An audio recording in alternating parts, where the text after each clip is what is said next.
sizlerleyiz. Evet, haftayı ortaladık. Bugünün konularını aktarayım sizlere. Tabii maalesef zamları konuşacağız genel anlamda. Biraz böyle iç karartıcı konular ama krizler, zamlar da maalesef ülkemizde bitmiyor. Akaryakıttan tutun da elektriğe, gıda ürünlerine, ilaçlar vesaire durum ciddi boyutta. Birçok benzincide 98 oktan benzin ve mazot bulunmuyor. 95 oktanın da bitmesi an meselesi. Sorun neden kaynaklanıyor? Ne zaman ve nasıl çözülebilir? Ele alacağız. Elektrikte de aynı şekilde yakıt krizi bekleniyor. Beraberinde zamlar bekleniyor. Kıptek Yönetim Kurulu Başkanı Turan Büyükyılmaz'la konuyu değerlendireceğiz. Ve diğer zamlar. Tabii hem beklenen zamlar var hem de döviz artışına paralel olarak beklenen zamlar var. Ama bir de arada diyoruz ki bahane mi edildi bu artışlar? Evet, sizlerden de gelen yorumlarla, sorularla bu konuları ele alacağız. Tabii daha fazlası da olacak yayınımızda. Evet Reşat Bey, merhaba. Merhabalar Funda Hanım. Herkese hayırlı günler dileyerek başlayalım. Evet, biraz yayınımızı geç başlatıyoruz yine bugün. Çünkü tam doğru bilgi aktarabilmek için sizlere tam araştırma, doğru araştırma yapma ihtiyacı hissediyoruz. Ve bu yüzden de vakit hızlı geçiyor ve ancak hazırlanabiliyoruz programa. Şimdi akaryakıt kriziyle başlayalım. Dünden itibaren hatta son 2 gündür vatandaşlardan sosyal medya paylaşımlarını görüyorduk. Birkaç benzinci gezdim, mazot bulamadım veyahut da işte 95 veya 98 oktan benzin bulamadım gibi şikayetleri vardı. Bugün bu şikayetlerin artmaya başladığını gördük ve Benzinciler Birliği Başkanı da Levent Çağdal bu konuda bir açıklama yaptı. Şimdi Benzinciler Birliği Başkanı diyor ki, İki şirket diyor son 1 aydır aksatıyor diyor. Bu kabul edilemez bir durumdur diyor. Ancak diyor sorun sadece şirketlerde değil. Şirketler de diyor otomatik fiyatlandırmaya Türkiye'de yapıldığı gibi döviz krizi döneminde fiyat değişimleri daha sık uyarlanmalıdır diyor. Ve akaryakıt sektöründe dağıtım düzeyinde de rekabet getirmelidir diyor. Çünkü iki şirket Kıbrıs Türk Petrolleri ve Altınbaş Petrol yapıyor bu işi. Şimdi diyor ki Eurodizel kurşunsuz 98 birçok petrol istasyonunda bitmiştir diyor. Bir süre sonra da diyor 95 bitecek. Bir süre dediği yani bugün gece veyahut da yarın bitecek. Diyor ki tabii bu arada akaryakıt satış fiyatlarına dikkat çekiyor Benzinciler Birliği Başkanı. Güney Kıbrıs'ta 1 litre yakıt ortalama fiyatı diyor 1,45 euro. Bugünkü kur ile diyor 22 TL. Türkiye'de 11 TL, KKTC'de 9 TL civarıdır diyor. Dolayısıyla kurlar yükseldikçe akaryakıt ithalatçıları bunu fiyatın yükselmesini bekliyor. Fakat KKTC'de bir uygulama var. Zaman zaman bu akaryakıt fiyatları değerlendiriliyor ve uygulamaya giriyor. Bir sonraki değerlendirme tarihi, bu da bizim tespitlerimiz, elde ettiğimiz bilgiye göre 8 Aralık.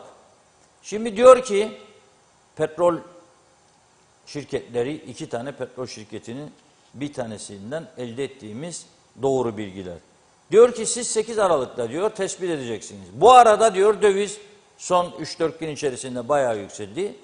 Biz bu yakıtı zararına veriyoruz. Ve direnmeye çalışıyoruz. Zararına kim mal satmak ister? Kimse istemez diyor. Burada tabii siyasetin rolü büyük. Siyasiler bastırıyor. İstikrar Fonu'ndan karşılayalım diyor. Şöyle yapalım, böyle yapalım. Getirmiyor. Çünkü vatandaş tepki gösterecek haklı olarak. Yükselince akaryakıt her şeye zam geliyor.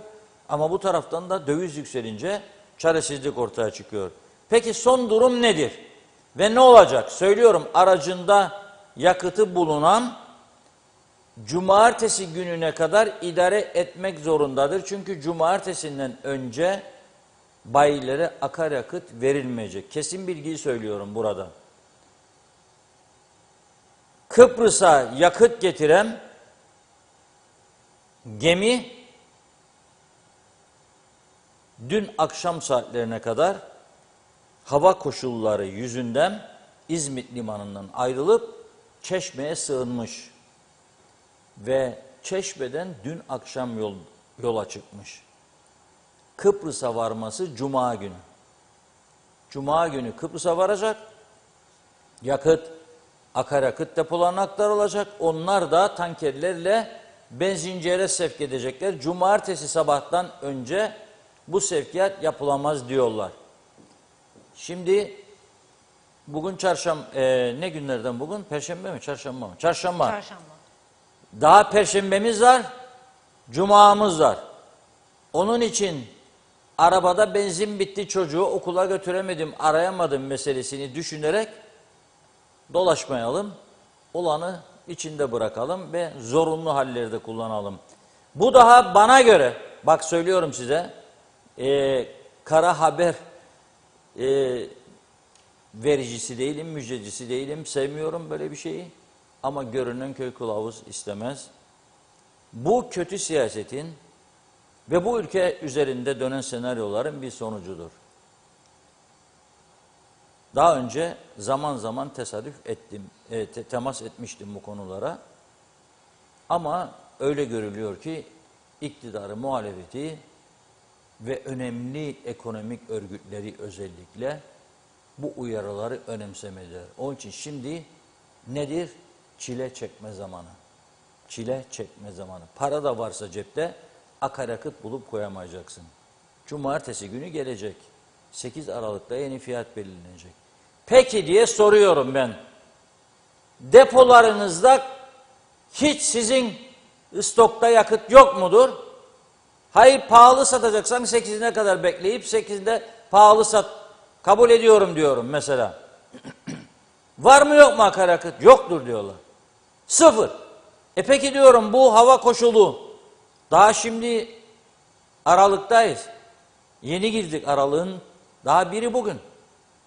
Aralık ayının sonuna doğru hava koşulları değişiyor. Kış geliyor. Ocak, Şubat. Deniz dalgalıdır diye. Ne olacak bu? Akaryakıt sorunu. Depolar boş. Bu depoların dolu olması lazım devamlı. Ani bir kriz çıktığında ne olacak? Bu soruyu çok sordum daha önce de. Bir olağanüstü hal durumu çıksa ne olacak? Bazı gerçekleri unutuyoruz. Kıbrıs'ta şu anda herhangi bir uluslararası anlaşma yoktur. Sadece bir ateşkes uygulaması vardır. İki taraf arasında, Türk ve Rum tarafı arasında. En ufak bir taşkınlık, gerginlik, işte sana kriz. Peki ne olacak hayatımız? Ekonomik şart ne olacak? Köylü traktörüne ne koyacak? Nasıl sürecek tarlasını? Nakliyeci nasıl nakliyat yapacak? Yapamayacak. Paketçiler nasıl paket gönderecek evlere? Alıştık da rahatlığa. Nasıl olacak bu iş ya? Çok enteresan. Of yoruldum bugün diyor hanım, eve geldim. Şimdi durup yemek yapamam. Açar telefonu, gelsin mantı. Açar telefonu, gelsin kremalı tavuk. Açar telefonu, gelsin şişcik, pizzacık. Getir babam getir. Motoru yoksa dağıtıcının finito festa. Hiç kimsenin umuru olmadı arkadaşlar. O kadar konuştuk, o kadar tartıştık bu konuları. Yahu sizin bir seferi hal için olsun. Yok mu stok akaryakıtınız? Yokmuş meğer. Sıfır. Şu anda depolar sıfır. Bitti bu iş. Rumlar da bugün bağırır, durum çok ciddi oldu diyor. Türklere kaçarlar diyor, bizim insanlarımız diyor, akaryakıt bayileri orada da şikayet edermiş, satamıyorlar diye. Şimdi buradan söylüyorum, arabası tam takır, guru bakır olanlar bugün, yarın o yani. Andreas bekliyor, satamıyor diye. Ama kaça alacaksınız?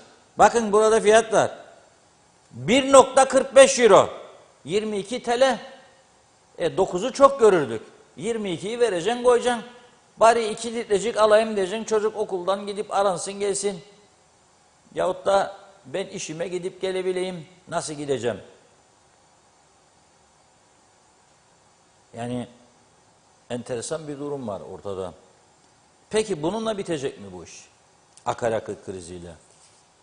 Biraz düşünüp biraz kaşınan insanlar işin farklı boyutlarını araştırmaya başladılar. Elektrik Kurumu Yönetim Kurulu Başkanı'nı aradım. Sayın Turan Büyük Yılmaz'ı. Dedim ki ne olacak bu durum? Sizde var mı böyle bir kriz? Bizim gemimiz açıklarda bekliyor diyor. Niye bekliyor diyorum. Arıyor arkadaşlarım şu anda Turan Bey'i. Dedim bir bağlanın sizin sesinizi de duysunlar. Ola ki dedim ben söylersem bu adam biraz ilgi çeksin diye söylüyor. Sizin ağzınızdan duysunlar. Cesurca konuşalım dedim bugün. Tamam dedi. Arayın konuşalım. Az sonra bağlanacak. Gemi nerede dedim. Gemi açıklarda bekliyor. Neden? Hava koşulları yüzünden yanaşamadı, boşaltamadı diyor. Peki boşalttığını düşünelim. Ne kadar yakıt var içerisinde? 12.500 ton yakıt var diyor. 12.500 ton yakıt için kaç kuruş istiyorsunuz diyorum. Keşke kuruş olsa diyor. 83 milyon Türk lirası. Nasıl olacak bu iş? 83 milyon Türk lirası var mı kasanızda? Tamamlamaya çalışıyoruz diyor. Yok yani tamamı yok. Borçlanma falan filan olacak herhalde. Peki nasıl gidecek bu elektrik kurumu? Çünkü bu arada elektrik kesintileri var. Bizde çalışan arkadaşlardan biri Sezgin arkadaşımız dedi. Dün gece bizim dedi Dikmen'e 10.30'da geldi elektrik. Ne yaptınız dedim. Ne yapacak? Karanlık, televizyon yok. İnternet yok. Ne yapacaksın? Çekeceksin yorganı savaş yıllarında olduğu gibi 60'lardan 74'e olan dönem gibi örtüneceksin, oturacaksın. Başka ne yapacaksın? Yapacak bir şey yok. Şükür olsun halimize diyeceksin bir de. Burası Kuzey Kıbrıs, Türk Cumhuriyeti, eşit ve egemen. Hazır mı Turan Bey? Evet, bağlantımız hazır. Sayın Büyük Yılmaz hattımızda. Merhaba, hoş geldiniz yayınımıza. Turan Bey? Turan Bey duyuyor musunuz bizi? Bizim bu telefon bağlantılarında 2 gündür bir şey oluyor. Casus mu koydular acaba bizim kuruma bilmiyorum. Hangi ajanlar çalışıyor acaba? Ne oluyor telefonlar? Ses gelmiyor, tekrar arıyor arkadaşlar. Ama nasıl oluyor bu? 2 gündür böyle oluyor. Daima telefonu çevirmezden önce bir dua koyacaksınız. Telefon çalışsın diye. Bugün bakıyorum bazı arkadaşlar isyan ediyorlar. Telefon diyor bağlamayacak bana diyor. Telefon dairesi bunu söyleyeyim ve Turan Bey öyle bağladım. İnşaat yaptık diyor. Ha telefon yok demiş bağlayamayız. Amaymış eskiden kalma kanunlar Kuzey Kıbrıs Türk Cumhuriyeti'nin o inşaat izni telefon dairesi de imzalayacak, mühürleyecek. O kapıdan git bu kapıya gel. Yahu zaten telefon bağlamıyorsun. Niçin istiyorsun bunu? Hat çekecekmişsin, kazacakmışsın, rogar yapacakmışsın, gelecekmiş kapıya kadar gelecekmiş. Ama bağlamayacaksın. Beni mahkum ettin 2 tane GSM şirketine. Onlar da tak tuk vuruyorlar habire yüzümüze, suratımıza. Her ay biniyor, her ay biniyor, her ay biniyor üstüne.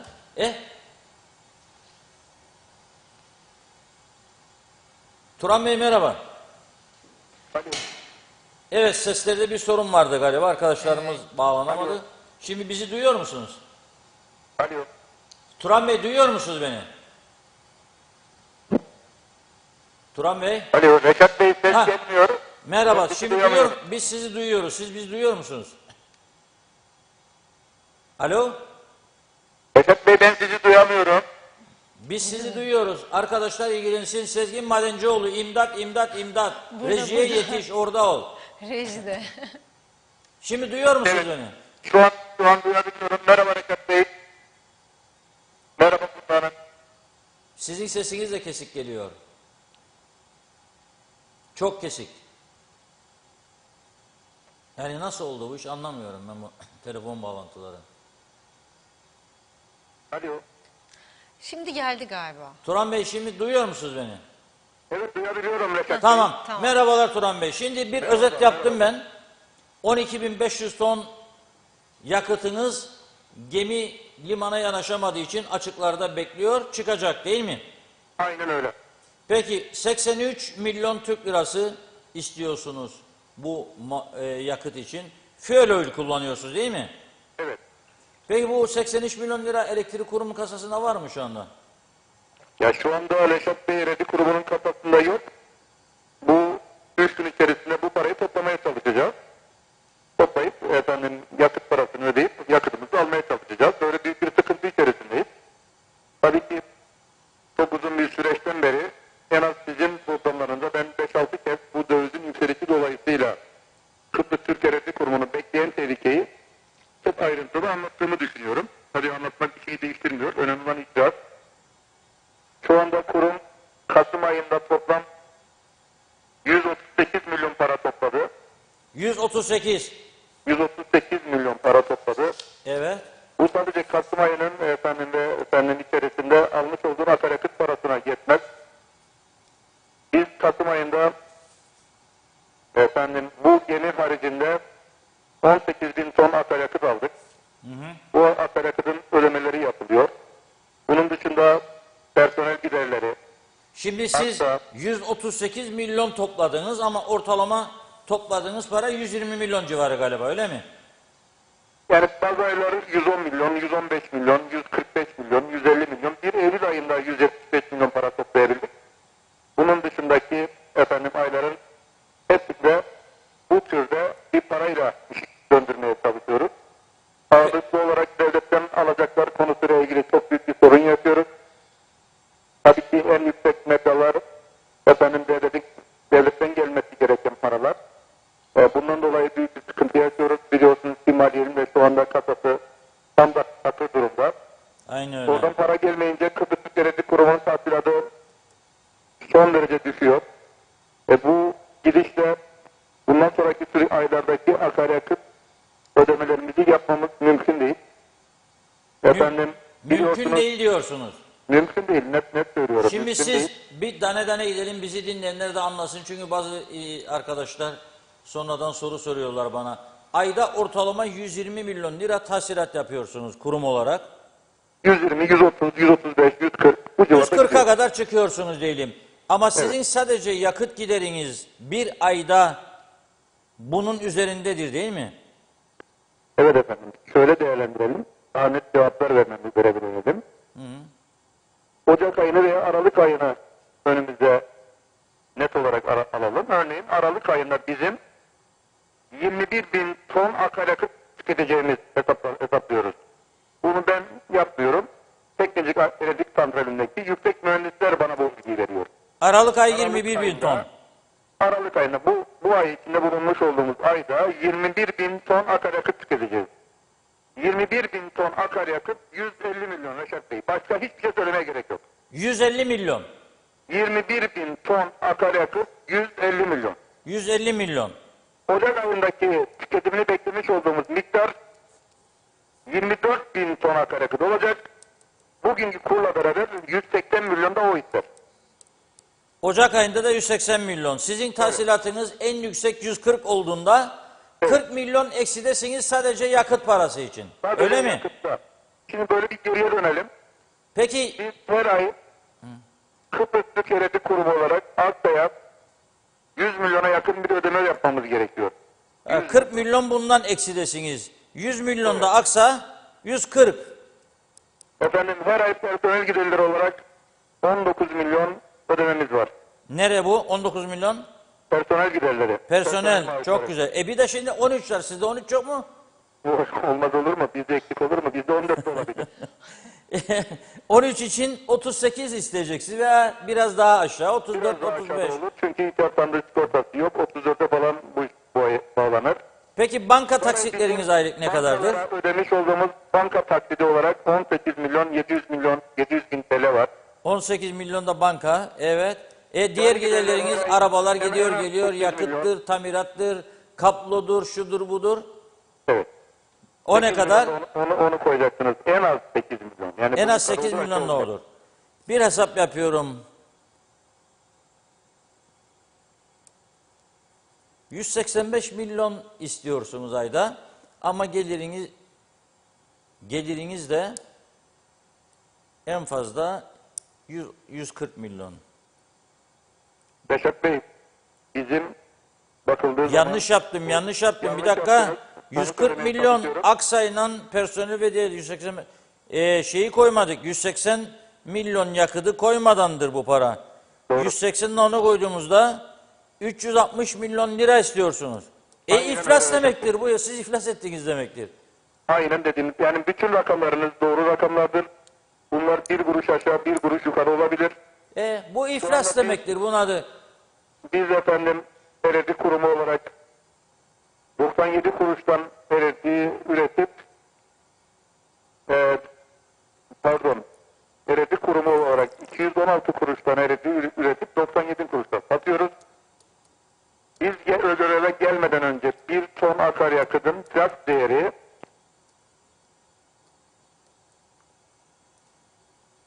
Evet. Kesildi sesimiz, ne oldu? Arkadaşlar sabotajlara izin vermeyin. Çekin otomatik silahları, durun bakalım gale gibi. Görüyorsunuz her yerde sabotajlar. Elektrikler de gitmedi çok şükür. Birileri kıskanıyor bu işi. Birileri konuşulmasını istemiyor gerçeklerin galiba. Evet, tekrar arıyorlar arkadaşlar. Arasınlar. Evet değerli izleyiciler. 2 daha 5 eder demiştim dün Funda Hanım'a. O da onaylamıştı. Şimdi bu elektrik kurumunun hesaplarını 2 daha 5 desek de olmuyor. Bu elektrik kurumu hani sağcısı da solcusu da partilerimizin derler ya, yedirmeyiz size. Kıptek asla özelleştirilmeyecek. Savcılar da öyle söylüyor, sağ partileri de.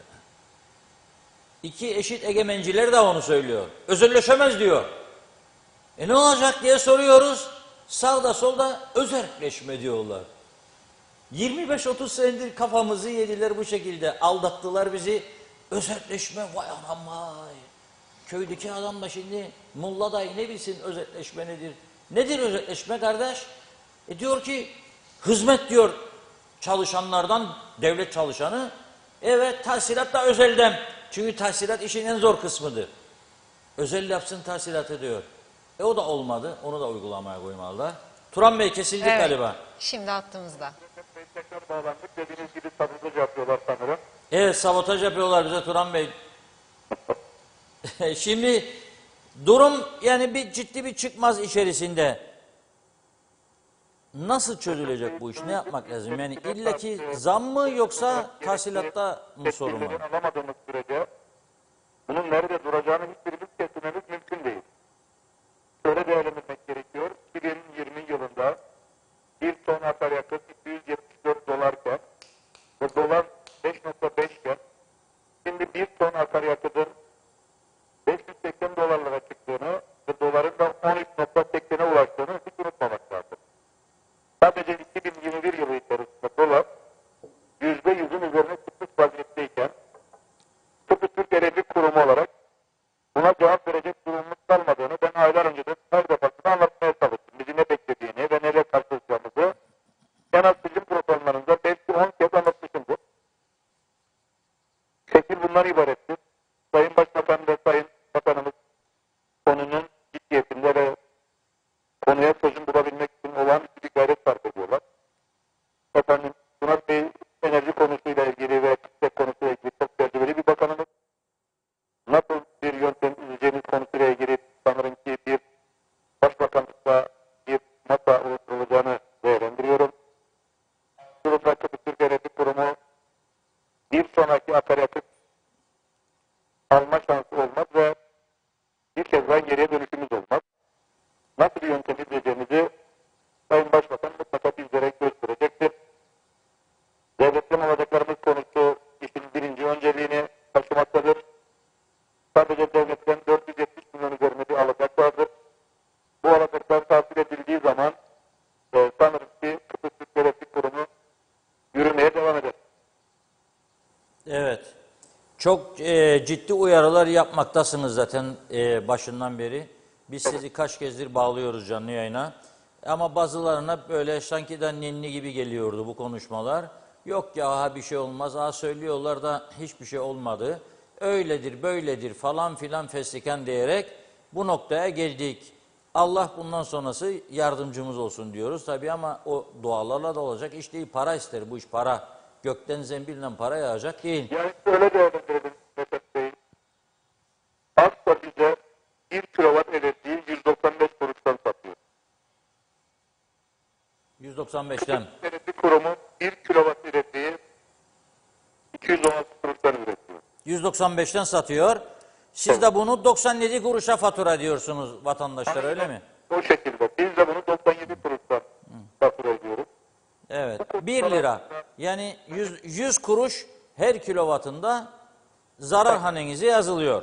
Bu hastanın Kıbrıs Elektrik Kurumu ise daha pahalı olmak zorunda. Çünkü zaten çalışan 650 üzerinde personel var. Personel giderleri, binası, tesisi ve buna benzer giderleri dolayısıyla bize ne olduk fiyatı 216 kuruş. Kısacası 48 üretmiş olduğunda 119 kuruş, efendim Asya'nın ürettiğinde ise 100 kuruş zararla bu işleri yapıyoruz. Bu çok uzun bir dönemdir devam eden bir zarardır. 2019 Şubat'tan beri efendim bu böyle devam ediyor. Bu elektriğe efendim nasıl bir yöntem bulunduksa masaya hükümet yatırıp çözüm noktalarını bulması gerekir. Zam yapılması durumundaki ülkedeki sanayicilerin çökeceğini hepimiz biliyoruz. Çünkü büyük bir sorun herkesin işi şu anda efendim elektrikte. Çözüm nasıl bulunur, nasıl bir yön takip edilir? Bunları Sayın Bakanımız ve Başbakanımız ve kabine mutlaka cevap verecektir ama en tehlikeli bölümü Kıbrıs Elektrik Kurumu Aralık ayı içerisinde 21 bin ton akaryakıt gelecek ve 150 milyona ihtiyacı var. Asya hariç şu anda Asya'ya olan faturanın bir kuruşu bile ödenmiş değildir. Ocak ayı içerisinde ise 180 milyon sadece akaryakıt için gereklidir. Bu da 24 bin ton akaryakıda tekabül ediyor. Bugünkü kurlarla beraberdir bu. Kurun artması durumunda bu fiyatlar da efendim güncelleri kaybedecektir. Aksi durumda Kıbrıs Elektrik Kurumu Asya'ya parasını ödeyemediği için kendi içinde elektriği akaryakıtını alamadığı için elektrik üretmesi mümkün olmaz. Bu anlattıklarımın içerisinde abartılı hiçbir şey yoktur. Eksik vardır. Bunu da sizlerle paylaşmak istiyorum. Evet. Yani bu ciddi uyarıları inşallah dikkate alırlar ama seçim de var tabii. Duyacaklarını sanmıyorum hiç. Herkes seçim derdinde, zafer derdinde. Her akşam hatta bir değil birkaç yerde ziyafet yetişemiyorlar. Yorulduk diyorlarmış ben bazı arkadaşlarım duyuyorum. Ne oldunuz da yoruldunuz? 4 yere gittik bu gece. Her yerde ziyafet kuruyorlar bize millet. Yahu tamam da battık bittik memleket bu taraftan da. Yoksa biz mi rüya görüyoruz? Acaba bizim gördüklerimiz hayal midir diye düşünüyorum bazen. Ne umursuyorsun ya diyorum. Hayal görüyorsun sen galiba. Başka şeylerden konuş, bolluktan konuş.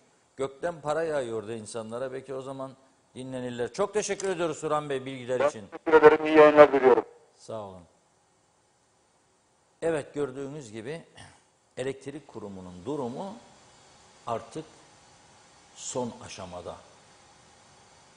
Yani bunun daha başka türlü izahatı yok. 216 kuruşa diyor, 195 kuruşa diyor alıyoruz, 97 kuruşa satıyoruz diyor. Limanda bekleyen gemi, hava koşulları, limana yanaşamayan gemi daha doğrusu, yanaşabilirse hava koşullarından dolayı da yakıtı boşaltacak elektrik kurumuna. Bunun için elektrik kurumu 83 milyon lira istiyor ödeme. 83 milyon lira kasada var mı? Hayır yoktur diyor. Ne yapacaksınız? Doldurmaya çalışıyoruz kasayı diyor. Elektrik kurumunun tahsilatı işte 138 milyon liraya kadar çıkıyor diyor. Baza 118, 115, 120, 125, 135, 138, 140 işte 138 milyon tahsilat iyi rakam. Fakat burada ihtiyaç 360 milyon civarında. Yakıt, personel, banka taksitleri ve diğer giderler. Bunun içinden hiçbir kimse çıkamaz bu hesaba. Devlet bu parayı ödeyebilir mi var mı? O da yok. Ne olacak? Kimse bilmiyor. Siyasi partiler 23 Ocak seçimlerine giderken elektrik kurumuyla ilgili plan, program ve projelerini lütfen açıklasınlar. Çağrı yapıyorum buradan. Elektrik kurumu ve telefon dairesi, 2 tane kurum vardır. Devletin yönettiği önemli. Bunlarla ilgili düşünceleri nedir? Projeleri, plan ve programlar nedir? 40 senedir bize söyledikleri masallar mı gene, yani özerkleşme, yani hiçbir şey yapmama, zaman kazanma, daha da batırma. Oysa zaten plan projeye gerek yok. Aynı lafı koyarsınız.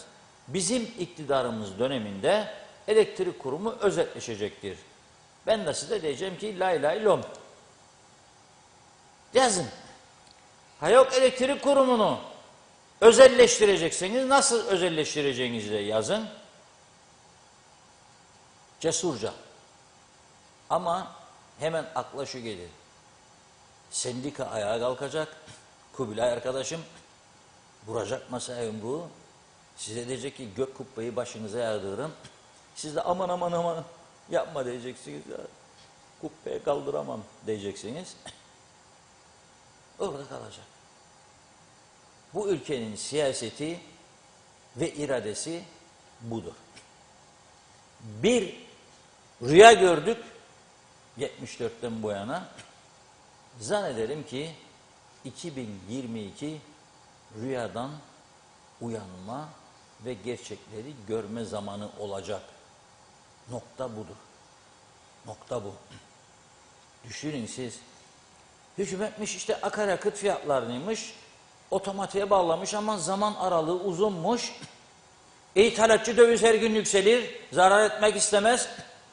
O da derin de getirmem de. Nereye bulacaksın suçu? Hava koşulu. Hava koşulundan dolayı 7 ay su borumuz bağlanamadıydı, biliyorsunuz ha. Damla su kalmadıydı. Onu da biliyorsunuz. Bidonlar hazırdı bagajlarda, gidip Rum tarafından doldurup getirme. Biz bu durumdayız. En lüks arabalarla güneye geçerik ama suyumuz yok diye bidonları doldurup geliriz. O olacak. Şimdi Rumlar bağır akaryakıt Türk tarafı. Gidersiniz siz işgalciye para akıtırsınız diye. Ne bilsin buradaki korkunç zekalar 10 binim ettiği eliyle geri tepiyor size şimdi. Hadi bakalım. Cebinde iyi para olanlar gidip dolduracak cipleri, şarokileri. Boş mu bırakacak? Andreas bekler. Banikko bekler. Gidin doldurun gelin. 4 misli, 3 misli. No problem. 2 misli, no problem. Şaroke var. Vereceksin parayı kardeşim. Daha o fakir fukara ne yapacak? Hasta oldu anası ya çocuğu nasıl götürecek doktora? 78 model Renault'la. Hadi söyleyin bakalım. Var mı bir çözümünüz? Yok. Nereden bu hale geldi bu ülke? Akaryakıta zam yapsa ilk iş muhalefet diyecek. Memleketi yaşanmaz hale getirdiler. Bunları gönderecek akaryakıt. Dolar yükselir. Varsa elinde güç doları düşür. Bugün baktım CTP Genel Başkanı Tufan Hocam iyi bir hukukçudur ama maliye dersini kim verir bilmiyorum kendisine. Euro'ya geçişi deneyecek demiş bir yerde. Şaka mı ediyor bizim, ben doğru mu söylüyor bilmiyorum. Nasıl geçecek? Bir tek çare var.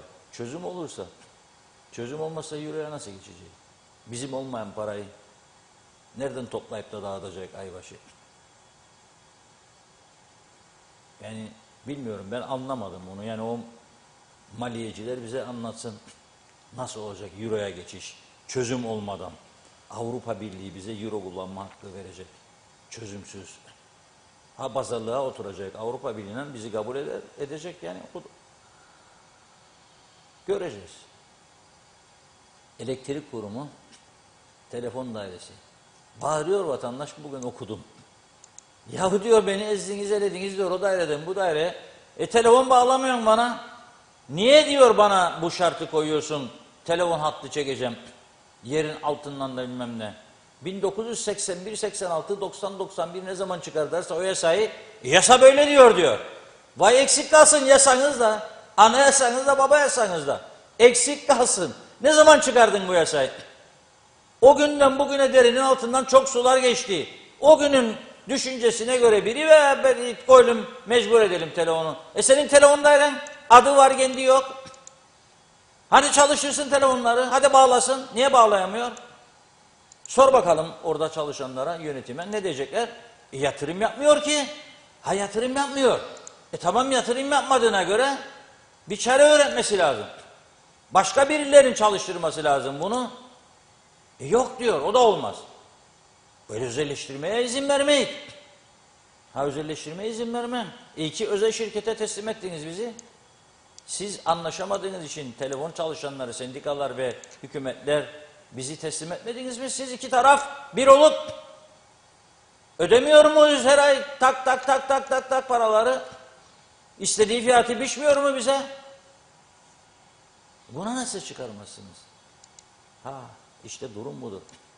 Şimdi 9 lira yakıt, akaryakıt çoktur diyenler gidip kaç para verecekmiş? Rum tarafında 22 liraymış. Hadi bakalım şaröfeler güneye doldurun gelin yakıtları 22 TL'den. 2 katının birazcık üstünden. Sorun değil. Bir gezme olur oradan. Döner gelirsiniz. Buyurun Funda Hanım. Çok gitti mesajlar.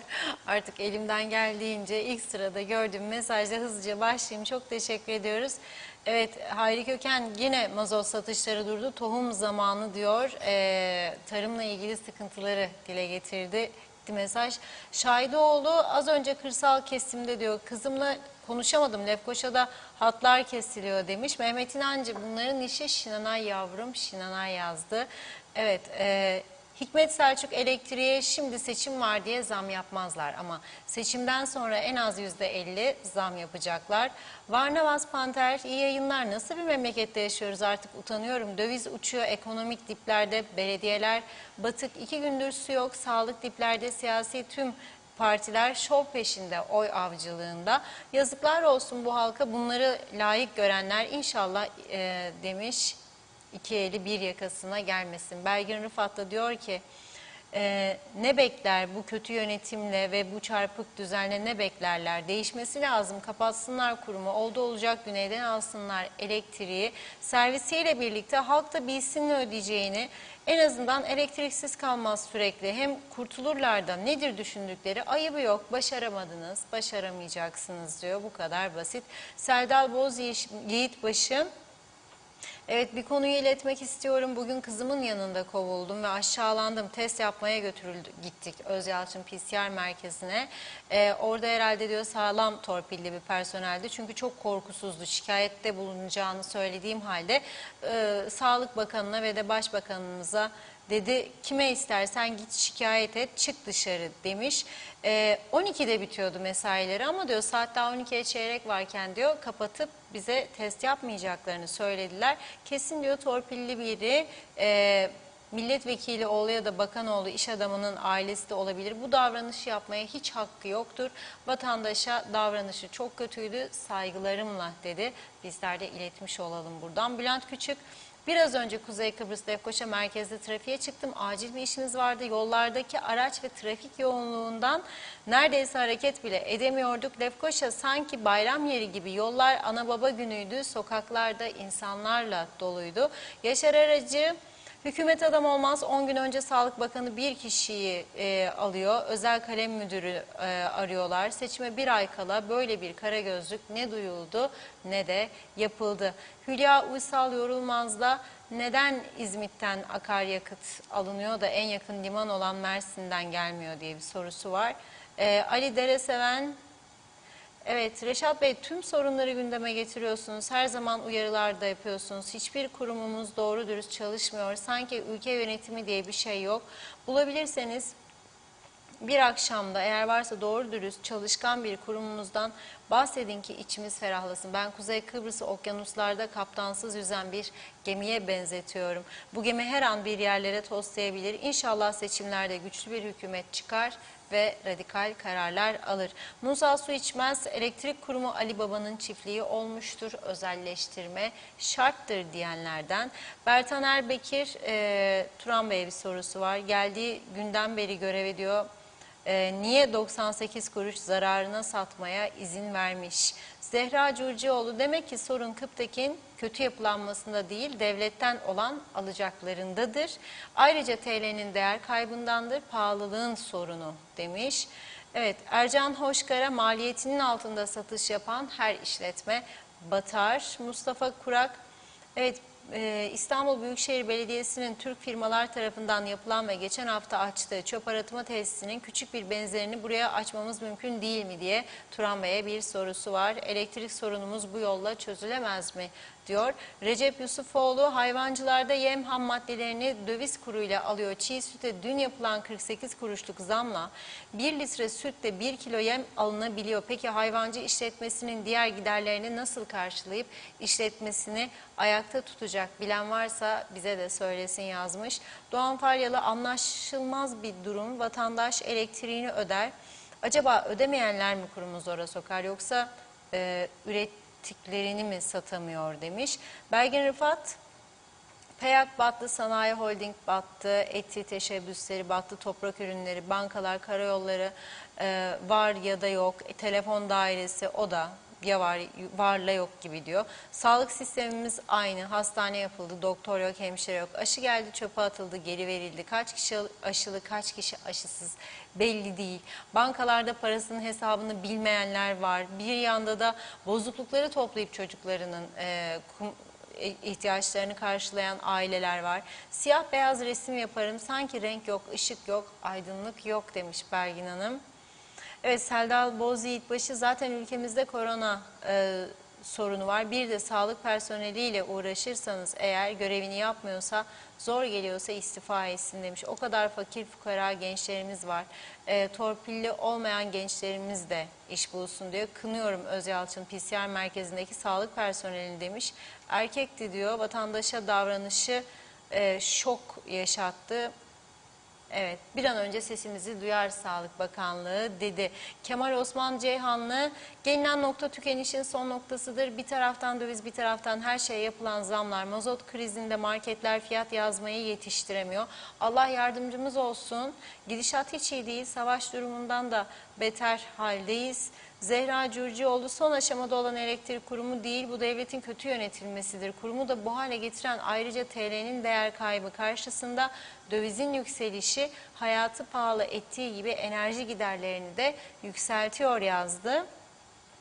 Yusuf Tuncel Barkut, güneyden elektrik aldığımız ve parasını ödemediğimiz günler geliyor aklıma yazmış. İsmail Bükülmez, bu elektrik kurumunda her şey bahane, zam yapmak için zaman kolluyorlar. Yönetemeyen insanlar istifa etsinler ya da çözüm bulsunlar. Ali Dereseven, elektrik santrali bu kadar çok pahalı ve zehir saçarak çalıştığına göre niye yavaş yavaş güneş ve rüzgar enerji üretimine geçmiyoruz? Şahıslar bile evlerine güneş ve rüzgardan elde edilen temiz enerji sistemini kullanıyorlar. Hükümetin bu konuda öncü olması çok mu zor? Devletimiz bu kadar mı çaresiz yazmış. Süleyman Pazar, bence sandığa gitmeyelim diyor. Zafer Osman, dolar yükselmez, TL düşer demiş. Özmen Çıkuşu da, evet bugün gittim mazot alayım, mazot bitti dediler. Benden sonra gelen şirket arabalarına mazot verdiler. Bu nasıl bir düzendir diyor. Zafer Osman, sterlin yükselmez, TL düşer dedi bu sefer de. Gülten Karaman'la aklımızla dalga geçerler. Evet, Zafer Osman aynı şekilde euro da yükselmez diyor, TL düşer. Bakıyorum Belgin Fırat, doğalgaz gelecekmiş ya Kıbrıs'a. Sayın Atum bazı çalışmalara başlamış. Ben Londra'da öyle duydum. Reşat Bey, güneş taşı kırarlar, adamlar kuyu kurmaz, doğal yaşama döneceğiz Reşat Bey. Mum ışığında, gaz lambasında, dolaplarda, geçen yıl da yazmıştım bunları zannedersem demiş. Demek ki baştakiler bir arpa boyu yol almadı, yazıklar olsun. Kula kulluk edene yazıklar olsun diyor. Evet, Aytaç Bey, hayırlı yayınlar diliyorum. Zam zam ne olacak halimiz, yine döndük dolaştık Çile Bülbülüm şarkısına. Çalar mısınız diyor, saygılarımla arz ederim. Allah kolaylık versin hepimize. Evet, devam edelim. Hasan Nihat Erduran. Evet, mesajlara bugün biraz geç başladık Hasan Bey. Selçuk Uskan, asgari ücret hakkında zamlardan sonra bir daha ağzımıza almayacağız demiştim. Engelliyim. diye yazıyorum. Bana ortopedik engelli insanların fotoğraflarını atıyorlar. Evet, zihinsel özürlüyüm demiş, %66 devlet raporlu, kurul onaylı diyor. İstemedim ama diyor böyle oldu, bunu taşıyorum demiş. Hüseyin Arslan iyi yayınlar diledi. Çok teşekkür ediyoruz Hüseyin Bey. Zeka Uçer de Londra'dan iyi yayınlar diliyor. Doğan Faryalı, evet, neden saçlarım beyazlandı arkadaş, sana da çektiren mi var? Akıl var, mantık var, çektirene sen de çektir demiş. Nazime Nalbant, ne yazacağımı bilemiyorum, yakıt yok, elektrik, gaz, su, ne ihtiyaçları varsa kimse umurunda değil. Neden böyle yapıyorlar, ne kadar devam edecek? Hani elektrik vardı da başka yerlere de satacaklardı, değil mi? Bakın diyor, kendi insanına bile yetmez artık bu elektrik. Soğuk havalarda insanlar mağdur. Evet, kesintiler çok oldu diyor. Hep halkımıza eziyet. Başka neler duyuyoruz demiş. Çare bulacaklar inşallah seçimden sonra diyor. Daha çok zamlar da yapacaklar. Yazık, çok yazık, memleketi bitirdiler. Yeter demiş. Hüseyin Özyükselen, Kıbrıs'ta siyaset doğru değil, 47 sene aynı hamam aynı tas. Hasan Nihat Erduran, elektrik dairesi kurulacak, kurum özelleşecek, devlet küçük ortak olacak, halka açılacak. Interconnect'le beraber yeşil enerji önü de sınırsız açılacak, kanser azalacak, organik ürün mümkün olacak. Yazın bulunsun bir tarafta demiş. Bir iki mesaj okuyup ara vereceğim. Zehra Sencer, Karpaz Yeni Erenköy'den sevgilerimle demiş. Evet, üzgünüz, aileden Covid-19 denen korona illetinden yeğenimizi kaybettik. Başınız sağ olsun Zehra Hanım, sabırlar diliyorum. Ali Dereseven, yaklaşık 15 senedir ev telefonum çalışmıyor. Benim gibi binlerce insan aynı durumda. Çok dilekçem var ama bir kez gelip hattı tamir ettiler. 2 gün sonra gene arızalandı demiş. Tekrar aradığımda bana tepki de yapıldı diyor. Dünyanın en fakir ülkesi olan Somali'de bile bu uygulama yoktur demiş. Evet, Arın Taşarkan, Memursan Yönetim Kurulu üyesi. Dövizde sterlin özellikle yükselmek, büyük sıkıntı var. Döviz aldı başına gidiyor. Sterlin euro düşmeli. Evet, düşmeli. Ama bir yandan da akaryakıta ve elektriğe yine zam geliyor. Memurlarımız, işçilerimiz, halkımız, memleketimiz Kuzey Kıbrıs'ta 2021-22 yılına iyi değil, kötü yıllarla devam edecek demiş. Memursan Yönetim Kurulu olarak hükümete çağrımız zamlara bir an önce çözüme varmalı diyor. İyi yayınlar diledi. Zafer Osman, son mesaj okuyayım. Anlam veremediğimiz döviz mi çıkar, TL mi düşer? Birbirine sorulsun, eğri oturup doğru konuşulsun dedi. Evet, teşekkür ediyoruz. Devam edeceğim kaldığım yerden mesajlara. Sözü Reşat Bey'e bırakayım. Biraz Bırakayım daha mı? okusaydınız keşke. O okuyabilirim, Uykum daha var. geliyordu böyle mıy mıy şey gibi geldi bana. Hani çocuklar yatınca babası Ninni. masal okur ya. Bir varmış bir yokmuş, bir zamanlar bir Ayşe baba varmış. Süpüre süpüre yerde bir kuruş bulmuş. Şimdi kuruş da yok. Kuruş da kuruşsuz günlere doğru gidiliyor. Felaket tellahlığı değil. Bakın şimdi Havva Rozagi Hanım Karpaz'dan bana yazmış. Lütfen diyor okuyun diyor bana. Artık diyor hiç kimseden korkum yok diyor. Bu fotoğrafı göndermiş. Birkaç fotoğraf daha bizi izliyor. Mutlu akşamlar demek isterdim diyor arkadaşlar. Ama diyor haberler çok kötü ülkede diyor. Moralciğim bozuk diyor. TV 2020'de diyor Reşat Akar izlerken stres iyi değildir diyor. Sakin izlemek isterim diyor. Dedim diyor bir örgü öreyim. Lanet olsun bu ülkeyi yönetenlere. Hepimizi batırdınız diyor. İnşallah siz de sandıkta batacaksınız diyor Havva Hanım. Şimdi çok kez satıp kapatmayı düşündü Havva Hanım da küçük bir şeyi var. Oteli var köy yerinde. Gece gündüz çalışıyor. Ekiyor, biçiyor, pişiriyor. Hep el işi, makarnası, ne bileyim pirohusu, börekleri, köftesi, kendi elinden reçeller falan filan çevirmeye çalışıyor. Onun gibi çok insan tabii memleketimizde. Ama dönmüyor çark. Her sabah uyandığında insanlar yeni bir sorun, yeni bir durum. Parasını verdiği elektriği alamıyor. Bakınız yarın, şimdi dedim ya arkadaşlar da geliyor bizim burada çalışanlar da Dün akşam elektrikler 5 saat kesik, 6 saat kesik.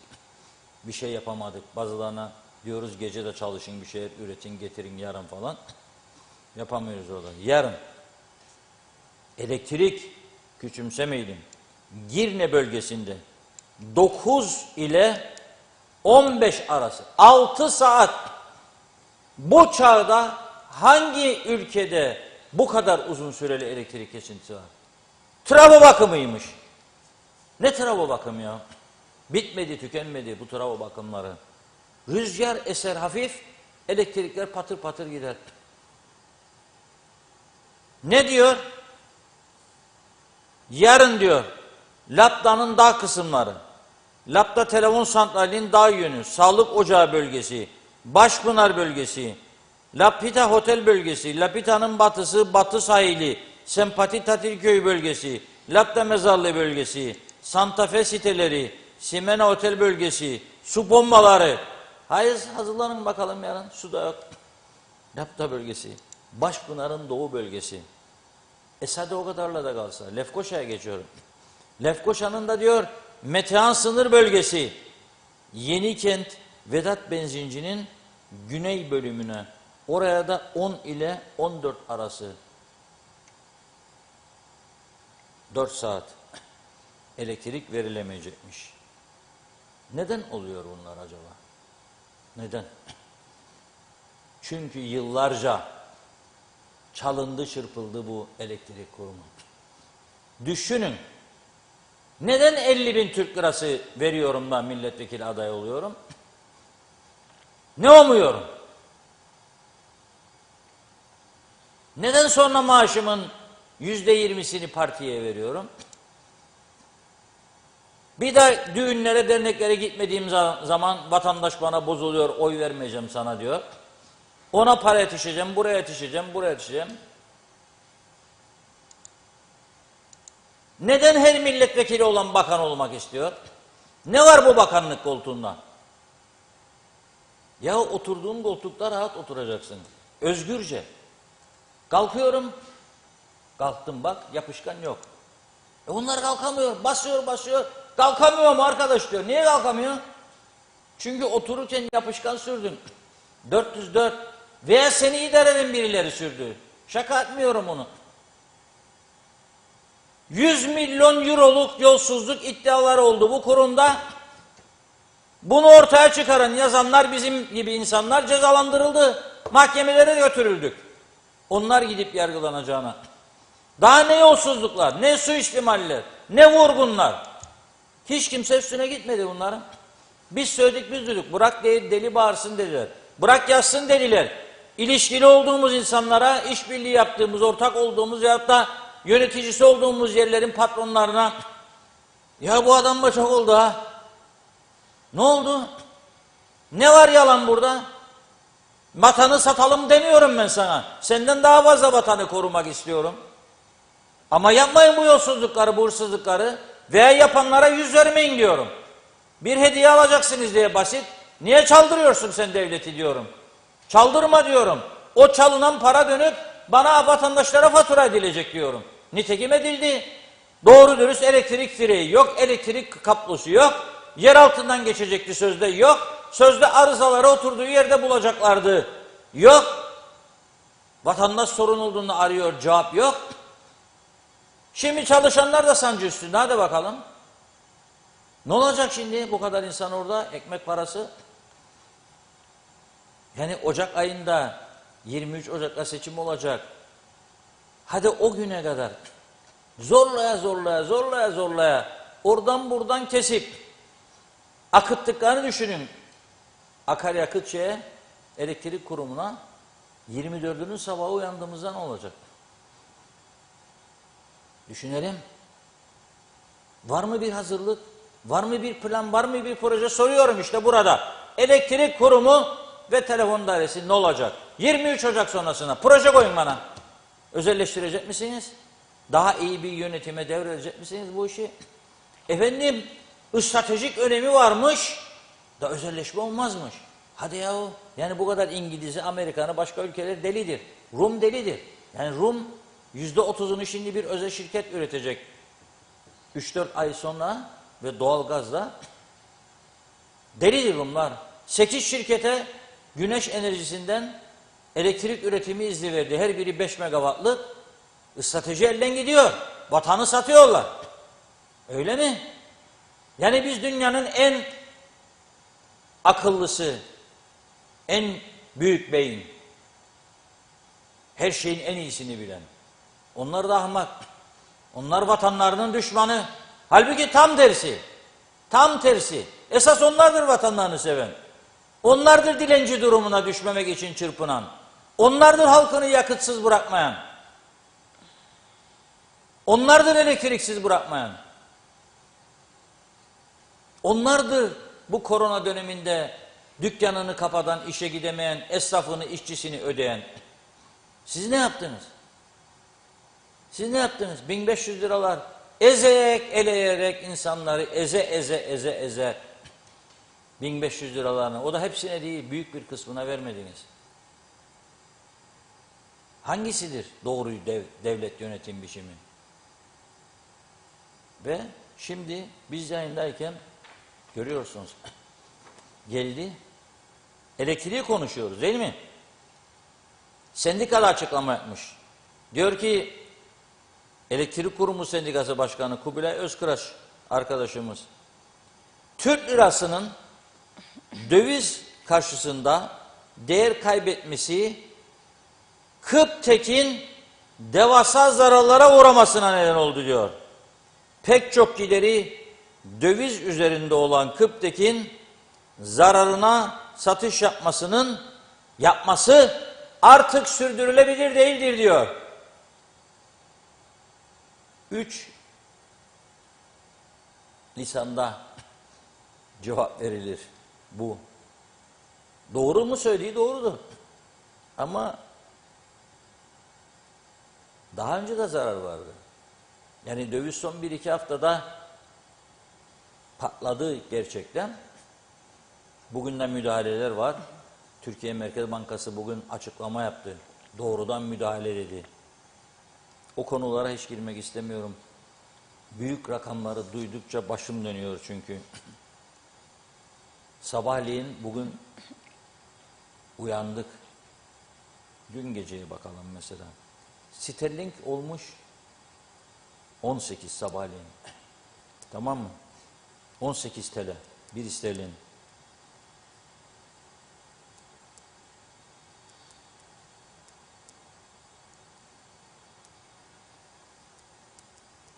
Basit bir hesap yapıyorum şimdi.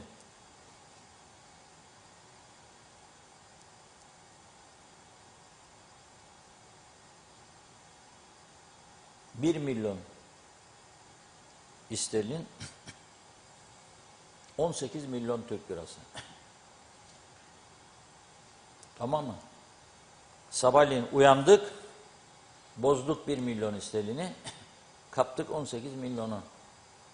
Yarım saat sonra Merkez Bankası açıklama yaptı. Dövize müdahale. Pat pat pat pat pat pat pat pat düşüyor.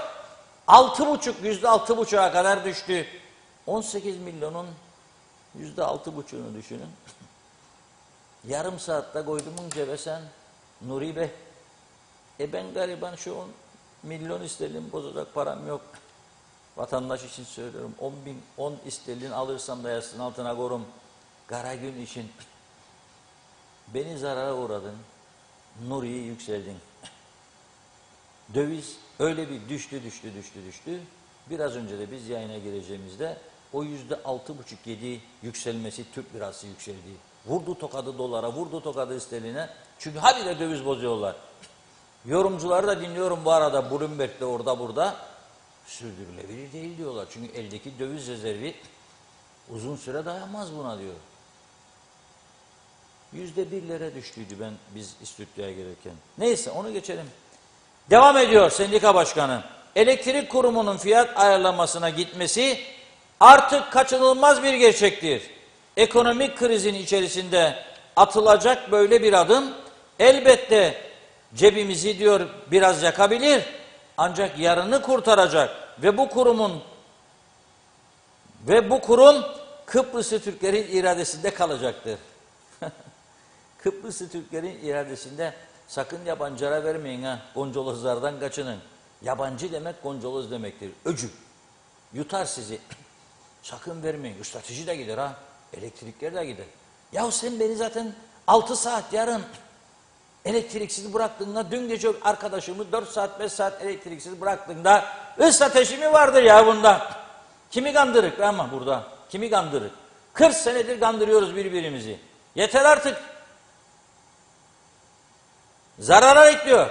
Zam yapın diyor. İlk defa sendika. Hiç duydunuz mu böyle bir şey? İlk defa. Ama gerçek durum bu. Zarara. Yönetim Kurulu Başkanı biraz önce konuştu. Ama iki hafta önce, 3 hafta önce bağladığımızda aynı adamı, başkanı, bazıları dediler de bunlar mahsus yapar, delidir melidir. Deli değil, sendikada şimdi diyor zam yapın diyor. Nasıl çıkacak içinden bu vatandaş? Şu an ödeyemez durumda. Eğer bu kurum özelin elinde olsaydı, soruyorum size, jeneratör aldılar bu kuruma. Dosyalar bende var. Saklıyorum. Nerede? İstanbul'un bir mahallesinde. Hiç kimsenin bilemediği, bulamayacağı yerlerde. O zaman çünkü çok emekler harcadım. Bazı arkadaşlarımdan da yardım aldım. Bir polis memuru gibi, soruşturma memuru gibi kapı kapı gezip gidip bilgi topladım. Emeğimi acımadım. Ve çok ağır sorumluluklarım vardı o günlerde de. Hafta 7 yıl 365 gün gene çalışırdım. Gece yarılarına kadar ailemle tartışırdım. Gerilimler yaşadım. Dosyalar hazırladım. Yargıcın önüne kadar koydurdum. Ama sorumlu, esas dava açması gereken makamlar, yürütmesi gerekenler yapmadı.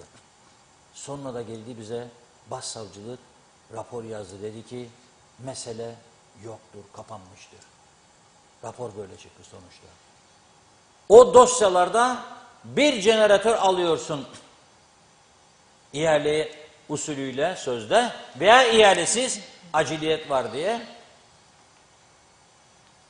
1 milyon euro harcıyorsun. Sonra Başbakanlık Denetleme Kurulu gidiyor, araştırma yapıyor. Aynı jeneratörü aynı vasıflara haiz, aynı güçte, hatta aynı firmadan 350-400 bin lira fiyat alıyor. Bakın 2 katın da üstünde. Nereye gitti bu paralar? Nereye gitti? Sorgulamadık. Bunlar yazıldı, çizildi, söylendi.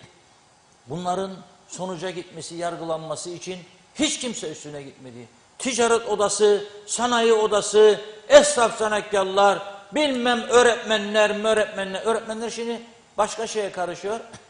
Her işin içinde var. Ama bu tip işlerin içinde yoklar. Hele ideolojilerine yakın iktidarlar oldu mu? Asla. Yaktınız bu memleketi siz ya. Sağcınız da, solcunuz da mahvettiniz bu ülkeyi. Daha bugün gerçekten iyi günlerimizdir. Gerçekten iyi günler. Yani şimdi ben bir Kıbrıslı Türk olarak yarın Rumlar bana gelirken seviniyordum. Fotoğraflarını çekiyordum cep telefonuyla. Daha dün diyordum iyi be gelsin biraz para aksın. Esnafın yüzü gülsün. Çünkü benzinciye gelmişken durup bir şeyler alıyor. Sigara alıyor, marul alıyor. Ekmek biz şikayet ediyoruz ama onlara göre çok daha ucuz. Domates şikayet ediyoruz ama onlara göre çok daha ucuz. Yoğurt alıyor, kuaföre gidiyor. Deri ceket alıyor. Şimdi ben gideceğim yarın ve arabama Rum tarafından yakıt koyacağım. Benzinci bakacak plakaya, diyecek bu Durkos. Rebbe Durkos diyecek. Sen bize geldin. Evet. Neden? Çünkü Bedurkos bu tarafta. Yakıtı bile yok bu deposunda bunun. Bir damla deposunda yakıtı yok. Bugünler için önlemi yok. Ve her gece ziyafetler yakacak yıkacak. O zafer, o iktidar, o bilmem ne, bu bilmem ne. Bir tane proje bugüne kadar görmedim. Hadi koyun ortaya. Ne yapacaksınız elektrik kurumunu? Ne yapacaksınız telefon dairesini? Soruyorum size. Ne yapacaksınız? Böyle mi devam?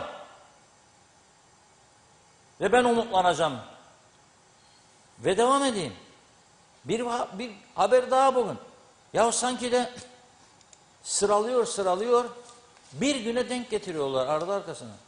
Bakınız.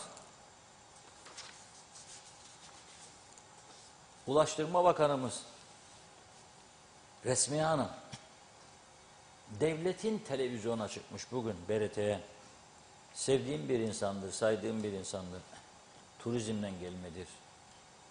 Ama çok korkunç bir enkazın içine düştü Ulaştırma Bakanlığı. Keşke kabul etmeseydi bu görevi.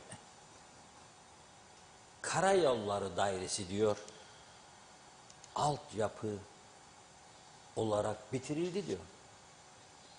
Bakanlığa geldiğim gün diyor, Kuzey Kıbrıs'ı ışıl ışıl yapmak isterdim diyor. Ama meğer diyor erken konuşmuşum. Çünkü para yok. Karayolları Dairesi'nde elektrik teknisyeni ve elektrik mühendisi yok. Bir lambayı değiştirecek eleman yok ama kadrosunda 145 kişi görünüyor. Nerede? Klima altında. En son diyor Karayolları Dairesi'ne 2002 yılında personel alındı diyor 19 yıl önce. Eleman alım ilanının 2023 yılında çıkacağını söylemiş. Yani 2021, 2022, 2023'te eleman alacakmışlar. O güne kadar demek istiyor ki sorumlu bakan söylüyor ben değil. Bir lambayı değiştirecek bir adamım yok. Ben burada 3 yıldır ne diyorum size? Kayıtlar var orada hatta 4 yıldır söylüyorum. Kayıtlar var YouTube'a girin. Ne diyorum? Kapatın dükkanı gidiniz eve en güzeli budur. Kapatın dükkanı gidin eve. Türkiye'deki bir şirket bile maaşları ödeyebilir burada. Anavatan Türkiye hükümeti ödemezse ki ödüyor bir kısmını. Askerler savaşta şu anda boşturlar. Kapı kapı geçsinler, maaşları dağıtsınlar, oturun. Ama kapatın kapıları. Bir yıl önce kapatsaydınız satış fiyatının üstünden %20 de faiz alacaktınız. Daha da büyüyecekti para, biriktirdiğiniz para. Kullanırdınız maaşlara hiç olmazsa. Karayollarının birçok ambarı var. Kritik yerlerde, güzel yerlerde yerleri var. Araziler var, binalar var. Satın kurtulun. Zaten çoğu şeyden gelmedir. Enrico amcadan kalmadı. No money, no payment. Para kuruş vermedik. Para kuruş vermediğimiz için zaten bu yerlere bu şekilde oldu. İçimiz yanmadı. Bizim değil dedik. Rum'dan bulduk. Vur gitsin, yak gitsin, ye gitsin. Çocukların ne yiyecek? Torunların ne yiyecek? Boş ver ya. Hadi gidelim Alişan'ın meyhaneye. Hadi gittin. Çocuk yarın yemek bulamayacak evde ne yapacaksın ya? Şimdi de bağırık mama fiyatları yükseldi. Allah bebeği olanlara yardımcı olsun tabii. Diyecek bir şey yok. Hava trafik kontrolleri var. Bakınız bu çok önemli. Stratejik görev. İnsanların canıyla oynuyorlar. Hava trafik kontrolleri. Ercan Havaalanı. Kimse diyor orada çalışmak istemez. Deli mi adam? Gecesi var, gündüzü var, sabahı var. Sorumluluk alacak. Bu tarafta dairede yan gel yat Osman kimse farkında bile değil. Bakan zaten içeride değil, müsteşar değil, müdürler değil. Seçim, zafer gezileri her yerde. Akşam senin köydeyik be Osman diyor. Bak Mahmut arkadaşımız sevinsin bugün onun adını kullanmadım. Osman dedim bugün gördüğün gibi. Osmanlar güzel mesela kötü anlamda söylemiyorum. Osman güzel bir isimdi. Keşke benim adım da Osman olsaydı. Neyse. Ne diyor adam? Keyfine bak diyor. Git diyor bu akşam senin bölgedeyik diyor. Kahveyi dolu isterim ondan sonra da ayarla diyor. Şeyde gelecek bendendir hesap diyor. Yanındaki odacı bunu söyledikten sonra sen odacı. Seni takar mı bir orada bakan olarak ya milletvekili olarak? Onun için diyorum milletvekili bakan olmamalı. Kapatılmalı bu kapı. Onun için siyasette yokum diyorum. Milletvekili bakan olmamalı. Teknokrat adam getireceksin bu işi bilen ve gidip de kahvede oturup da o dairesinin odacısıyla, memuruyla, sekreteriyle, şoförüyle oturup meyhane kafasını okşayacak kendine, sabahtan ona hesap soramayacak. Yahut da bilmem çak yapacak yoldan geçene, seni işe alacağım. Battı diyeceksin kendine. Battıysa batsın ya. 3 tane genci de aldık mı batacak. Durdurun gibi beden eğitimi öğretmenliğini diyorum burada. Ona da durdurmuyorlar. Yok diyor. Benim çocuğum subay yapacak diyor. Varsın bir bölüm bitirsin. Nasıl olsa sokacak kendini bir yere. Nedir oğlum? Üniversite mezunu. Beden eğitimi yok iş. İletişim doldu. Hadi getirin bana iletişimci burada. Adam bulamıyorum. 2 satır haber yazacak adam bulamıyorum burada. Hadi yetiştirin yok. Hani mezuniyet var, bu mezunlar nerede? Nasıl çalışacak? Ya bir şey yapacak diyor. Bizim meslekte bile söylüyorum, bir 15-20 tane insan yetiştiriyor. 3.000-4.000 kişi olabilir ya o gayet üstünde de. Haber yazabilecek diyorum yani. 20 kişi belki 30 kişi yetişmiştir. Maksimum. Hepsini devlet memuru yaptı. Oraya danışman, buraya danışman, buraya danışman, buraya danışman. Televizyon programı çıkarlar. Seçimden sonra seni alacağım danışman, merak etme diyor. Hadi gitti yetiştirdiğin personel. Bugün kıdemli, deneyimli personel ara yoktu. Hepsi devlet kurumlarına. O bakanlık, bu bakanlık, bu bakanlık, bu bakanlık. Batağın içinde ne yetiştirebilirsin sen? Hiçbir şey olmaz. Batağın içinde ne yetişebilir? Ne marul, ne maydanoz, ne domates, ne gül, ne karanfil. Ne yetiştirecek? Hiçbir şey olmaz.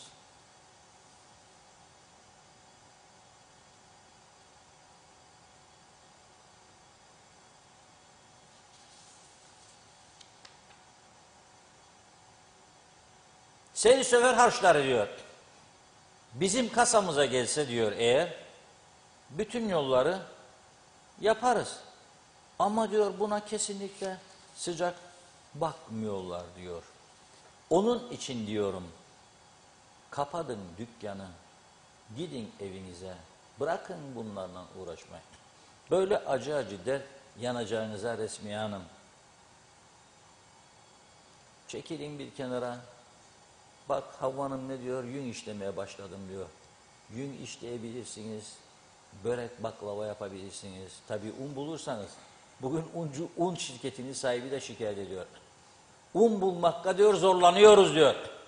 Dikkat edin arkadaşlar, bak bunlar şaka gibi konuşuyoruz ama bugünün gerçeklerini konuşuyoruz. Bugün. Arun şirketinin sahibi diyor, Tolga arkadaşımız, un sıkıntısı var diyor. Fiyatlarda biz belirlemeyi yiyoruz ya diyor. %5'tir karımız diyor. Rusya'dan un getirilmiş şimdi. Un yok Kıbrıs'ta. Köylü de şimdi mazot bulamıyor koysun traktöre. Getir bakayım o katırından. Hani sürerdi böyle tarlaları. Aradı beni. Dün bir köyden bir arkadaş köylü. Bugün de arayan oldu. Dedi Reşat Bey dedi, katırları dedi hazırladık dedi. Ne yapacaksın ya dedim. Tarlayı sürecek dedi. Dedim bulayım o gösterdik geçen hafta, sen görmedin ya dedim, kaçırdın. Gördük ya dedi. İşte ondan dedi ders aldık. Traktör yok. Mazot yok içinde diyor. Nasıl sürecek? Ha böyle. Gidin 50 sene geri, 70 sene geriye. Ne lüzum var? Çağdaşmış bilmem ne.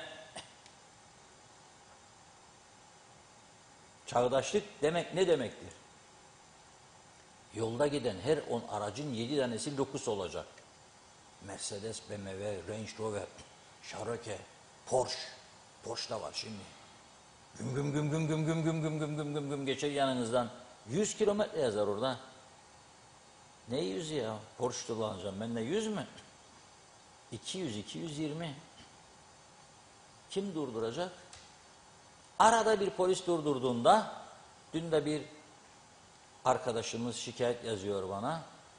Polis diyor ceza kesmeye başladı. Galiba maaşları ödeyemiyor. Tamam da dikkat etmemiz lazım bizim de. 100 yazarsa 100'dür. Benim için de, senin için de, onun için de. Gene bugün baktım Lefkoşa'nın en kritik bölgesinde bayan dönecek ve keskin dönüş yapacak. Cep telefonu bırakmıyor, neden? Böyle yapıyor. Böyle yapıyor. Bırak kadın elinden telefonu. Ne olacak? Bırak. Ya ananla konuşun, ya kocanla, ya çocuğunla, yahut da koca yoksa arkadaşınla. Sonraya bırak heyecanını. 5 dakika sonra ararım canım ve kapat. Dön. Git bir yerde dur ara. Polis de seni tesadüf görürse o saat yazacak. Yazmalıdır.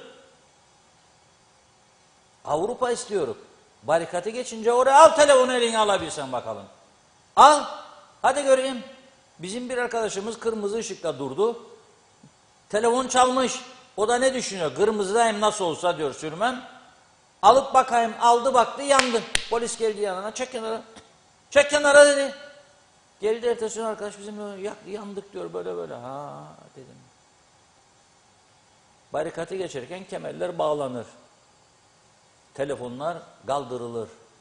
Sürat ne yazarsa o. Burada işte dediğim gibi çak politikası. Çakarsan yolda çak be Mahmut, çak be Osman, çak be Ali. Roundabout'un etrafında. Bakan yaparsa bunu oy alacak. Çünkü milletvekili seçilmesi lazım bakan olması için. Ondan sonra hiçbir şey yapamaz. Devletin ayakta durması, güçlenmesi, bu olayların ortadan kalkması, yasa dışılık falan önlem alamaz, alamaz, alamaz, alamaz.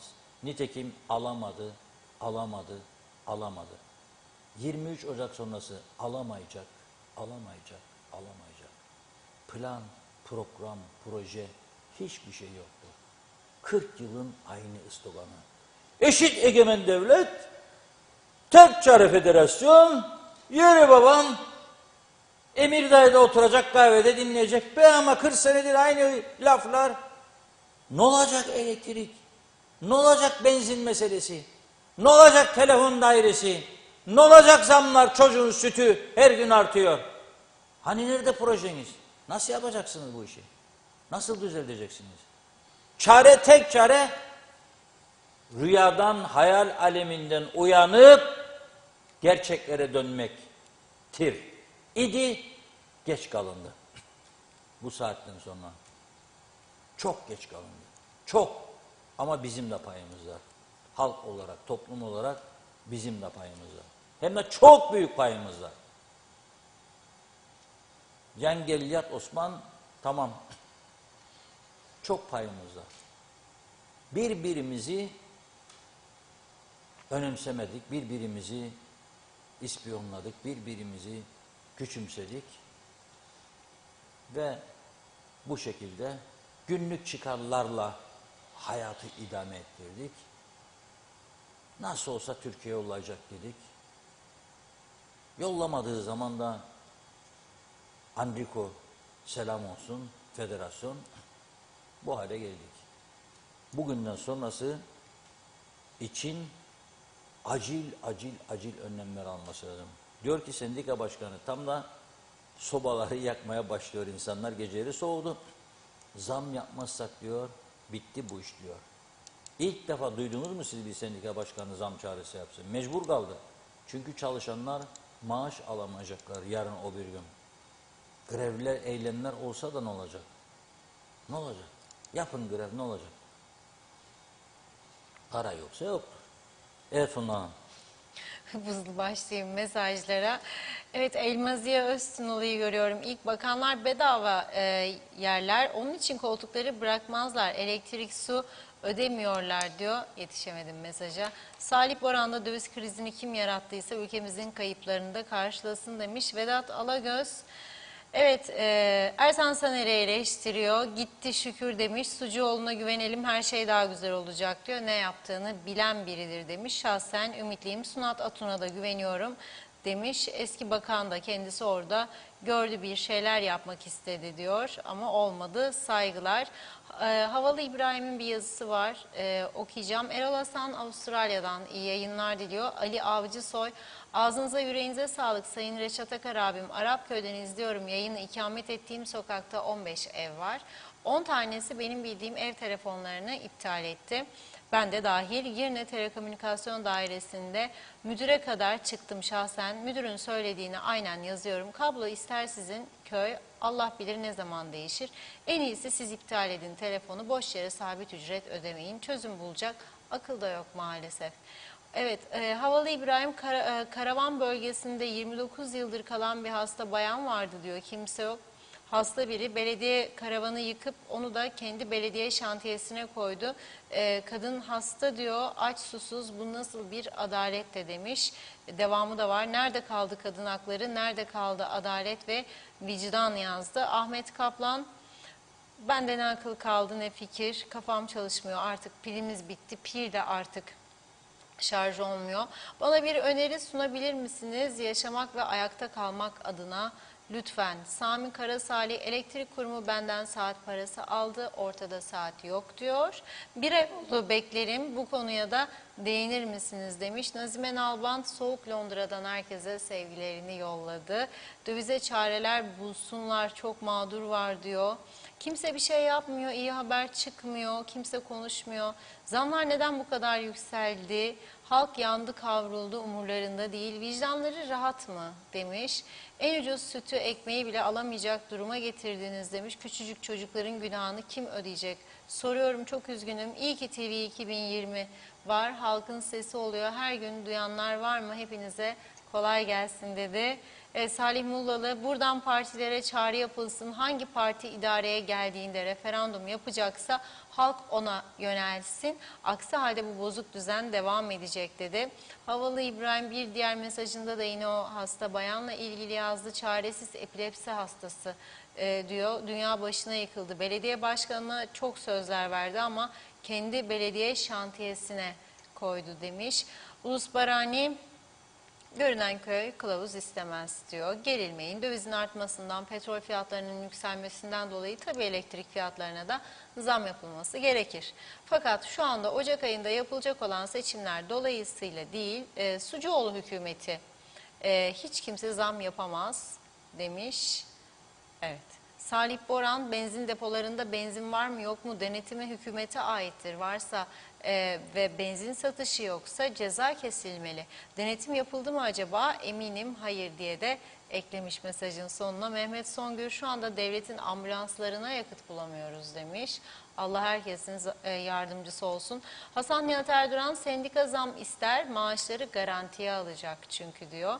Osman Bozoğlu, elektrik kurumu özelleşmesin yorumunda bulunmuş. Evet, Bu arkadaş elektrik kurumları galiba. herhalde. Şimdi baktım her zamanki gibi diyor bana, boşa konuşur diyor. Sen dolu konuşursan gel yanıma alayım, seninle konuşalım hadi bakalım. Elektrik Aksa'dan diyor 2.19 alır diyor, 90'a satar. Satma be babam. Ne sattınız? O zarar mı edecek? O özel şirketli, zararına mal satmaz. Siz ama sendika, mendika, hükümet, partiler, martiler zarara satarsınız. Biri de öderdi bu kadar zaman sizi. Şimdi ödeyemiyorlar. Ödeyemeyince sen ne yapacağını düşün şimdi. Ben sana onu sorarım. Aksa'dan alır, Aksa zarar mı edecek özel şirket? Tabii ki. Neyse karı, ona karını koyacak, öyle satacak. Sen zarar ediyorsun. Niye zarar ediyorsun sen? Sen niye kurumunu düzeltemedin de Aksa'dan kurtulasın? Niye ülkeye yetecek kadar elektrik üretemiyorsun? Onu niye sorgulamıyorsun? Niye gidip kazık kazık elektrik santralları aldılar zamanında da sesinizi çıkarmadınız? Bazı insanlara şaşarım böyle. Vallahi şaşıyorum hakikaten. Evet. Devam edeyim. Günay Şeherli'nin mesajında kaldım. Seçimler başımıza beladır. Kıbrıs'ta yaşıyoruz ama o da başımıza beladır demiş. Ahtapot gibi dış güçler üzerimize yapışmaya çalışıyorlar. Ülkemiz için yaptığımız ortada. Şimdi de kanallara çıkıp 45. yıl olduğu gibi boş nutuk sallıyorlar halka. Diyorlar ki seçerken dikkatli seçin. Birilerini kötülemek hedefleri, yani kobra yılanının ağzına atıyorlar bizleri. Kim kurtaracak?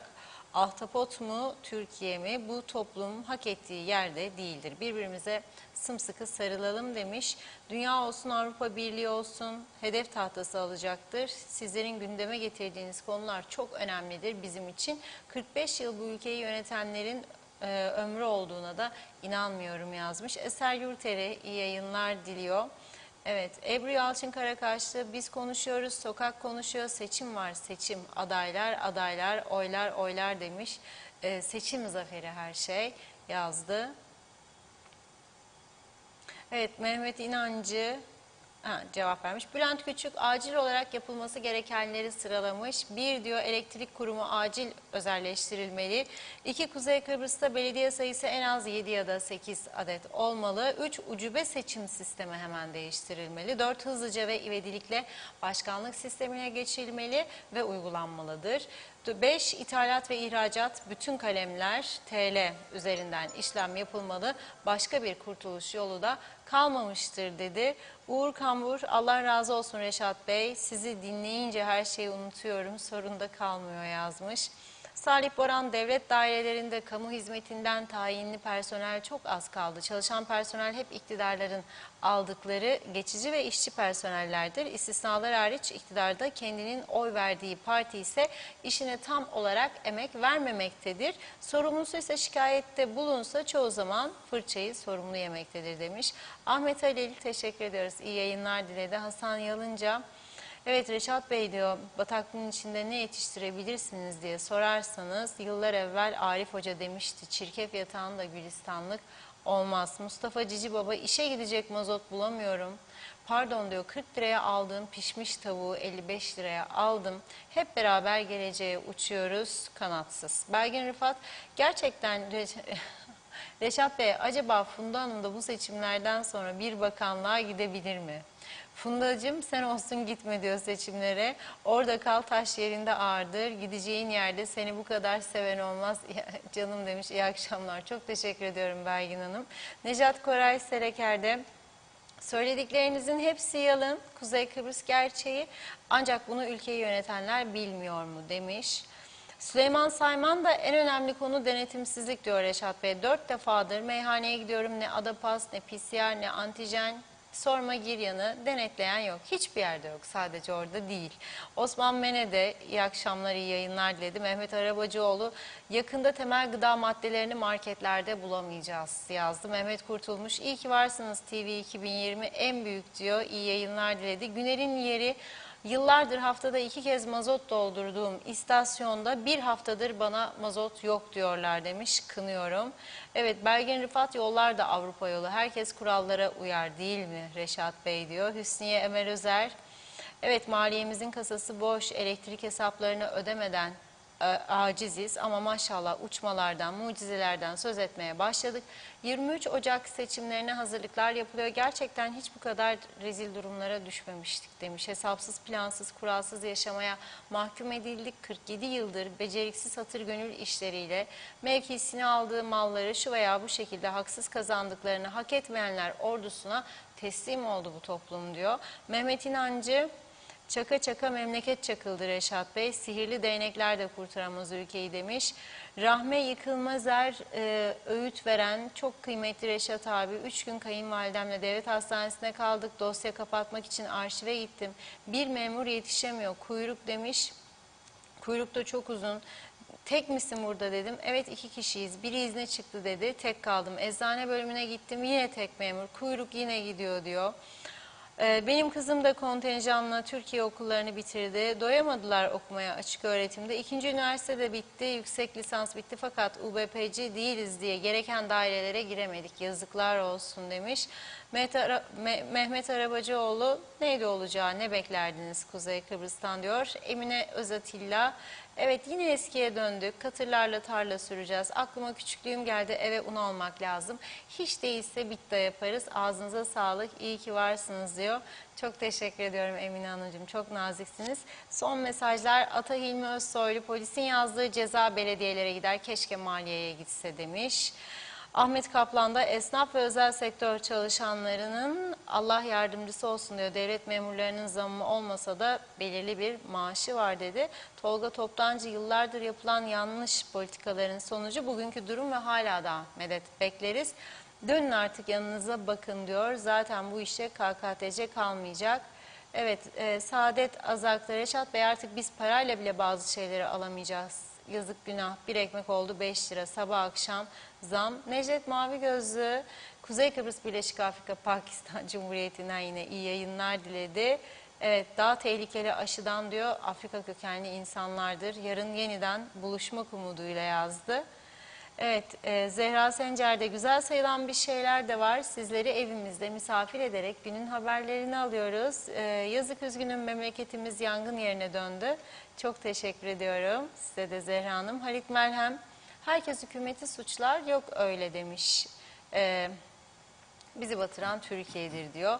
Mehmet Uluçaylı da marketlerdeki, reyonlardaki fiyatlara değindi. Evet, Havalı İbrahim'i okudum. Evet, Haldun Franki, Reşat Bey siz bu ülkenin başına geçmezseniz diyor, 100 yaşına kadar orada gündemi değerlendirirsiniz. Funda Hanım da diyor 80 yaşında olacak o zaman.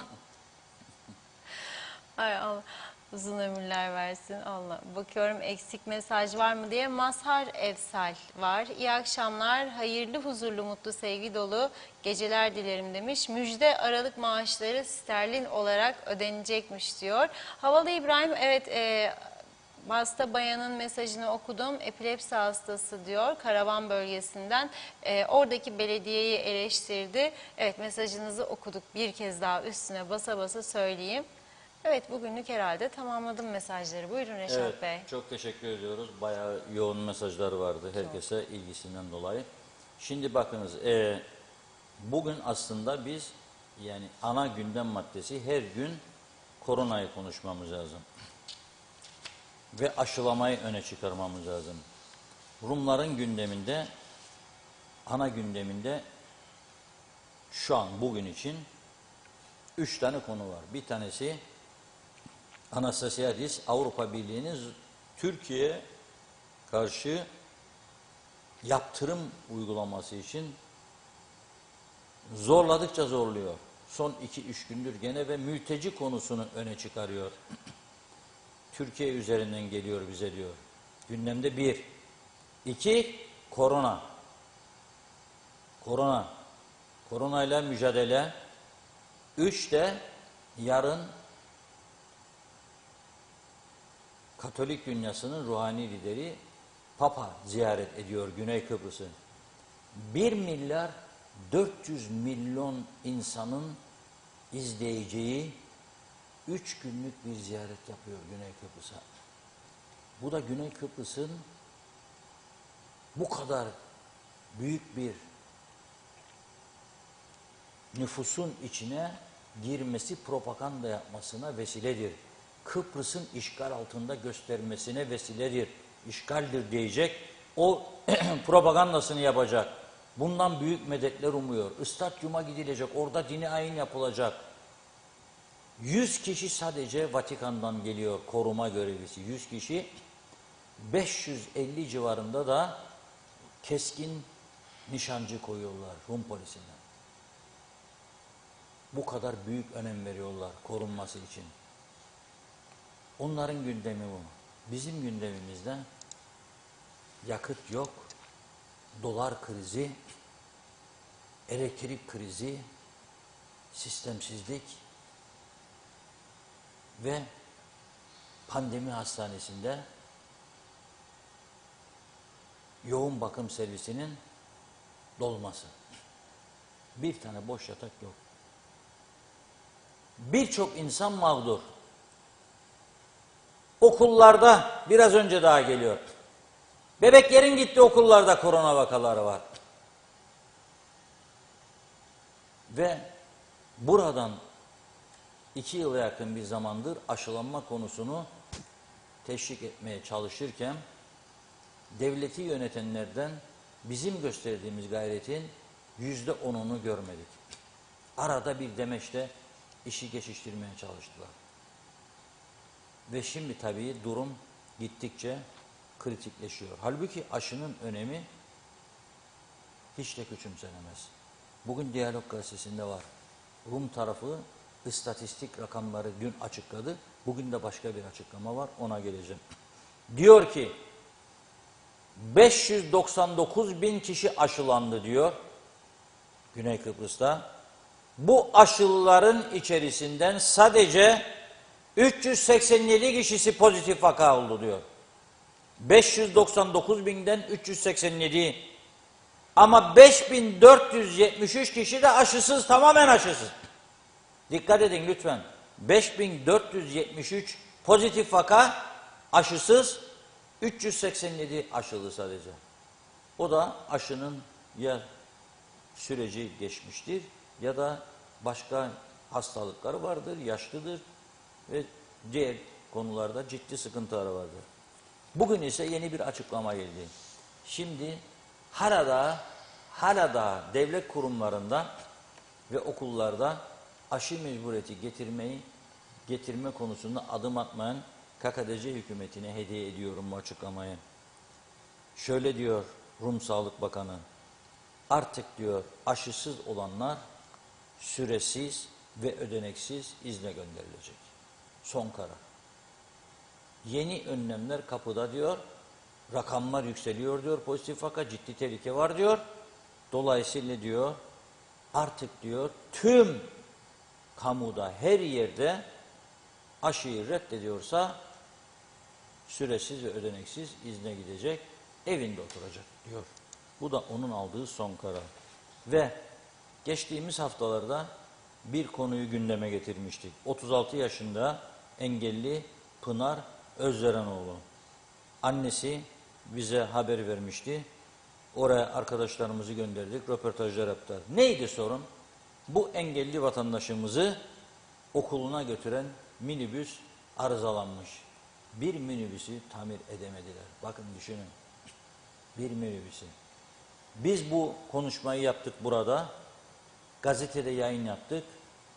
Gazetede çıktığı gün haber, Milli Eğitim Bakanı Olgun Amcaoğlu aileyi aradı ve kendilerine konuyu ele alıp yardımcı olacağını söyledi. Yarım saat içinde Çalışma Bakanı ile görüştü. Geri dönüş yaptı. Dedi ki Çalışma Bakanı ile de görüştüm. Onun sorumluluğunda minibüs onun. Bu minibüsün tamir edilmesi ve bu hizmetin verilmesi için 2 gün süre istedi dedi. O günden bugüne 3 hafta yaklaşık galiba geçti ve hala daha o minibüs sorunu çözülmedi. Buradan onlara sesleniyorum. Bir gece meyhanenin harcamalarından birazcık kesinti yapınız. Sadece bir adayının vereceği parayla o minibüs tamir edilir. Bu kadar da çaresizlik içinde bırakmayalım insanlar lütfen. Ve biz burada programımızı yaparken konuların derinliğine girmişken Mehmet Sakarya genç arkadaşımız bir güzel müzik gönderdi. Dedi ki bu kadar umutsuzluğun içinde bir şarkıyla umutlanalım. Kendisine söz verdim. Yarın onun parçasını dinleteceğiz. Ama bir süredir bekletiyoruz yoğun bir şekilde. Biz ayrılırken dinlesin izleyicilerimiz. Oral'ın seslendirdiği Sen de Yan şarkısı. Bu da bir Kıbrıslı müzisyenimiz, bestecimizin parçasıdır. Bizden kaç haftadır bekliyorlar bu şarkıyı yayınlamamızı. Bir süredir biz de şarkı yayınlamıyoruz. Geliyorum Türkmenköy muhtarının bugünkü ihbarına. Kendisiyle konuştuk. Ayşe Koral Hanım, Türkmenköy'ün başarılı muhtarı ve çalışkan bir insan, hayvancılıkla uğraşır. Gerçekten tuttuğunu koparan çok değerli bir muhtarımız, köyüne, bölgesine, halkına hizmet veriyor. Diyor ki, herkes kulağını dört açsın lütfen. Diyor ki son günlerde yurt dışından telefonlarla yaşlı insanları arayıp banka hesaplarını isteyenler var ve artıyor sayı gittikçe. Bazıları muhtarın da adını kullanıyor diyor. Ben diyor köylüme diyor gerekli uyarıları yapmaya başladım ama Reşat Bey lütfen siz de söyleyin diyor. Aldanmasınlar sakın diyor, dolandırıcılar arttı diyor. Yurt dışından arıyorlar yaşlıları, bana banka hesabını ver, bilmem ne ve o şekilde bir oyuna getirip paralarını başka hesaplara aktarma gayreti içerisindediler. Polis de bu konuda birkaç kez uyarı yapmıştı. Ben de uyarı yapıyorum. Aman Türkmen köylüler ve diğer köylüler ve diğer şehirliler, bu tip şeylere aldanmayınız. Sizi birisi telefonla ararsa derhal polisi arayıp ihbarda bulununuz. Sakın hesap numarası, kimlik bilgisi vermeyiniz diyerekten bugün noktayı koyuyorum. Memnun olmayanlara yapacak bir şeyim yok. Kaderleriyle baş başa herkes. Ne diyeyim? Kaderleriyle baş başa. Bir insan biz mücadele veriyorsa, bir savaşa çıkıyorsa herkes orada çarpışır. Albay da oradadır, yarbay da oradadır, çavuş da oradadır, er de oradadır. Birbirine silah çekerse sonuç da bu şimdiki durumdur. Öyle yaptık bu kadar zaman. Sen daha sağcı, o daha solcu, sen öncü, sen gerici, sen bilmem futbolcu, sen oyuncu. Bu hale geldik. Bundan sonrasını düzeltmek için ne yapabiliriz? Gayret sarf etmek lazım. Nasıl düzelebilir ülkemiz ve nasıl başkalarına muhtaç olmadan yaşayabiliriz? Bunun çözümünü üretmek lazım. Ama bakıyorum ufukta görünen bir şey yok. Tünelin ucunda ışık yanmıyor diyorlar. Ben de göremiyorum. İnşallah ışığı göreceğimiz günler gelir diyerek veda ediyorum. Evet. Biz de size her zamanki gibi çok teşekkür ediyoruz ve programımızı bugünlük burada noktalıyoruz. Müzikle veda ediyoruz. Yeniden görüşünceye dek hoşçakalın.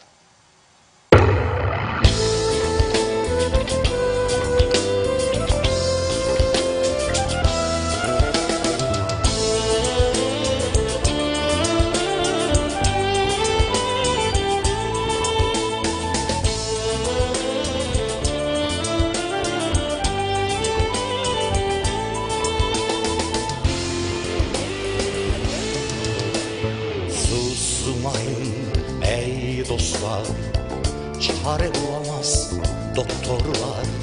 Öyle büyük ki bu yara, gelip saramaz aşıklar. Susmayın ey dostlar, çare bulamaz doktorlar. Öyle büyük ki bu yara, gelip saramaz aşıklar.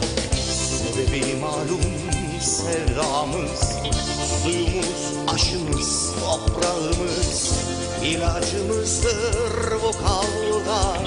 Yan sen de yan karanlığa. Susmayın ey dostlar, yakındır aydınlıklar. Dik durun aymazlığa, son bulsun karanlıklar. Susmayın ey dostlar, yakındır aydınlıklar. Dik durun aymazlığa, son bulsun karanlıklar.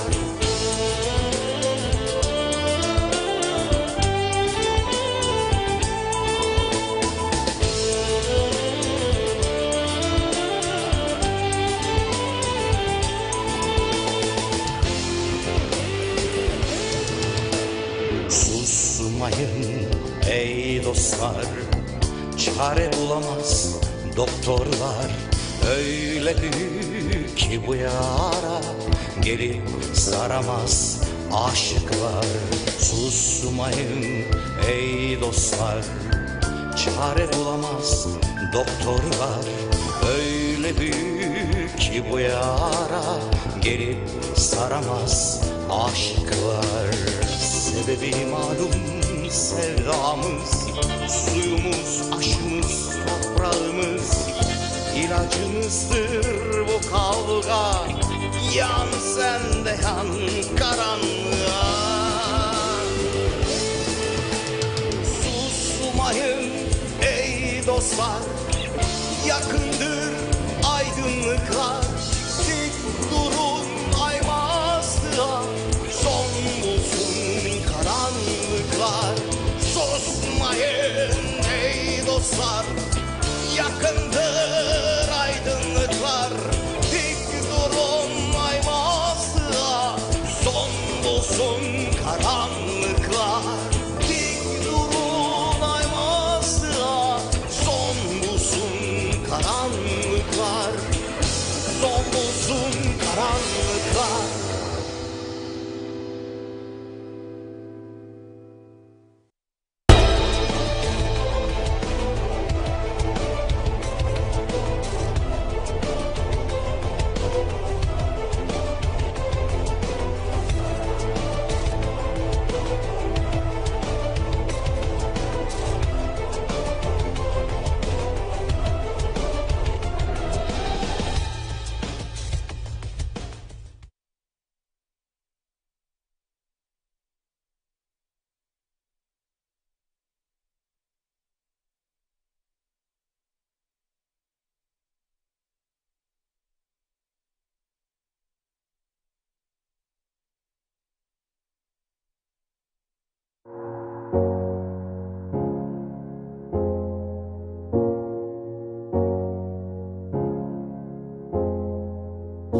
Bella